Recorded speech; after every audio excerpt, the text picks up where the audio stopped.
আসসালামু আলাইকুম প্রিয় শিক্ষার্থীবৃন্দ, সকলে কেমন আছেন? আশা করি ভালো আছেন। আমরা এখন বাংলা থেকে কিছু গুরুত্বপূর্ণ প্রশ্ন উত্তর নিয়ে আলোচনা করব। আমরা যে প্রশ্ন উত্তর নিয়ে আলোচনা করব যে কোনো চাকরির পরীক্ষার জন্যই গুরুত্বপূর্ণ, কারণ এগুলো বিগত চাকরির পরীক্ষায় এসেছিল।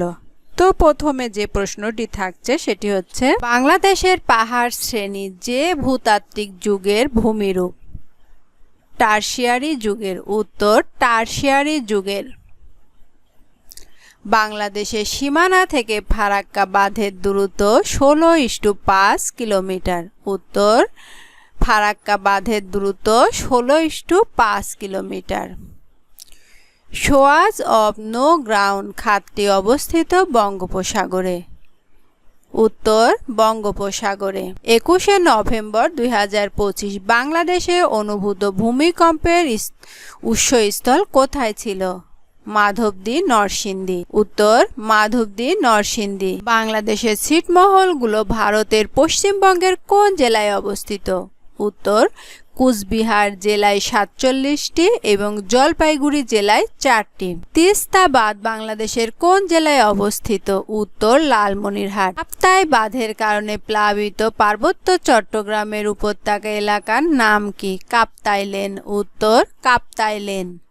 পরিবেশ সংরক্ষণবাদী সংগঠন গ্রিনপিস তার প্রতীকী জাহাজ রেইনবো ওয়ারিয়র কে একটি বাংলাদেশি দাতব্য সংগঠনের কাছে হস্তান্তর করেছে।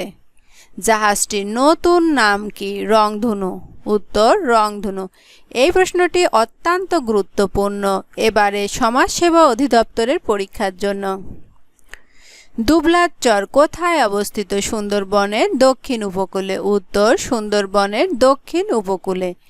সুন্দরবনের কত শতাংশ বাংলাদেশে পড়েছে? 62%। উত্তর 62%।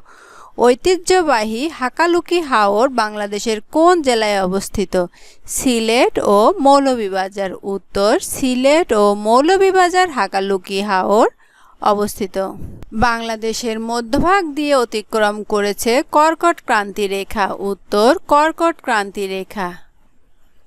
বাংলাদেশের ভেতরে ভারতের ছিটমহল ছিল 111টি। উত্তর 111টি। রৌমারী ও বড়াইবাড়ি সীমান্ত অবস্থিত যে জেলায়? কুড়িগ্রাম। উত্তর কুড়িগ্রাম জেলায় রৌমারী ও বড়াইবাড়ি সীমান্ত অবস্থিত। বাংলাদেশের সীমান্তবর্তী যে জেলার সাথে ভারতের কোনো সংযোগ নেই? বান্দরবান ও কক্সবাজার। উত্তর বান্দরবান ও কক্সবাজার। 3 বিঘা করিডোর যে নদীর তীরে অবস্থিত? উত্তর তিস্তা। তিস্তা নদীর তীরে 3 বিঘা করিডোর অবস্থিত। ভারত ও মিয়ানমারের সাথে একমাত্র সীমান্তবর্তী জেলা রাঙামাটি। উত্তর রাঙামাটি। বাংলাদেশের উষ্ণতম স্থানের নাম? নাটোরের লালপুর। উত্তর নাটোরের লালপুর। বাংলাদেশের একমাত্র পাহাড় বেষ্টিত দ্বীপ? মহেশখালী। উত্তর মহেশখালী। বাংলাদেশের সর্বোচ্চ চূড়া? বিজয় ওরফে তারজিংডং। হালদা ভ্যালি অবস্থিত? খাগড়াছড়ি। উত্তর খাগড়াছড়ি। কাপ্তাই হ্রদ অবস্থিত? রাঙামাটিতে। উত্তর রাঙামাটিতে। বলিশিরা ভ্যালি অবস্থিত? মৌলভীবাজার। উত্তর মৌলভীবাজার। ঢাকা মহানগর কয়টি নদী দ্বারা বেষ্টিত? 4টি। উত্তর 4টি। দুর্যোগজনিত ঝুঁকির ক্ষেত্রে ঢাকা মহানগর কিভাবে পরিচিত? মারাত্মক ঝুঁকিপূর্ণ। উত্তর মারাত্মক ঝুঁকিপূর্ণ। বাঘা মসজিদ কোথায় অবস্থিত? রাজশাহী। উত্তর রাজশাহী। বাংলাদেশের কোন স্থান থেকে সূর্যোদয় ও সূর্যাস্ত দেখা যায়? কুয়াকাটা সমুদ্র সৈকত। উত্তর কুয়াকাটা সমুদ্র সৈকত। বাংলাদেশের সিডর কখন আঘাত হানে? 15ই নভেম্বর 2007। উত্তর 15ই নভেম্বর 2007 সালে সিডর বাংলাদেশে আঘাত হানে।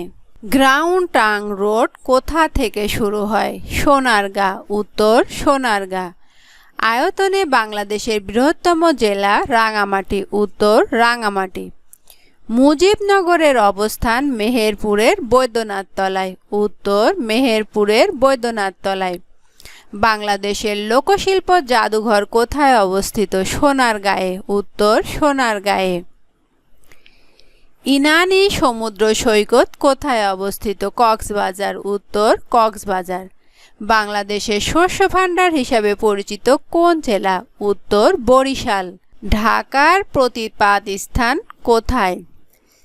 চিলির কাছে প্রশান্ত মহাসাগরে। উত্তর চিলির কাছে প্রশান্ত মহাসাগরে। প্রিয় চাকরিপ্রত্যাশী বন্ধুরা, আপনারা যারা ভিডিওটি দেখছেন এই প্রশ্নগুলোর মধ্যে থেকে কতগুলো প্রশ্ন আপনার জানা আছে কমেন্টে আপনার বন্ধুদের সঙ্গে শেয়ার করুন, তাহলে আপনি অন্যদের পড়া সম্পর্কে কতদূর তারা অগ্রসর হয়েছে বুঝতে পারবেন। পরবর্তীতে যে প্রশ্নটা থাকছে, তৈদু ঝর্ণাছড়া কোথায় অবস্থিত? খাগড়াছড়ি। উত্তর খাগড়াছড়ি। আয়তনের দিক থেকে বাংলাদেশের ক্ষুদ্রতম জেলা কোনটি? নারায়ণগঞ্জ। উত্তর নারায়ণগঞ্জ। মেঘলা পর্যটন কমপ্লেক্স কোথায় অবস্থিত? বান্দরবন। উত্তর বান্দরবন। বেরুবাড়ি কোন জেলায় অবস্থিত? পঞ্চগড়। উত্তর পঞ্চগড়। বাংলাদেশের কোন স্থানটি বিদ্রোহী কবি কাজী নজরুল ইসলামের স্মৃতির সাথে জড়িত?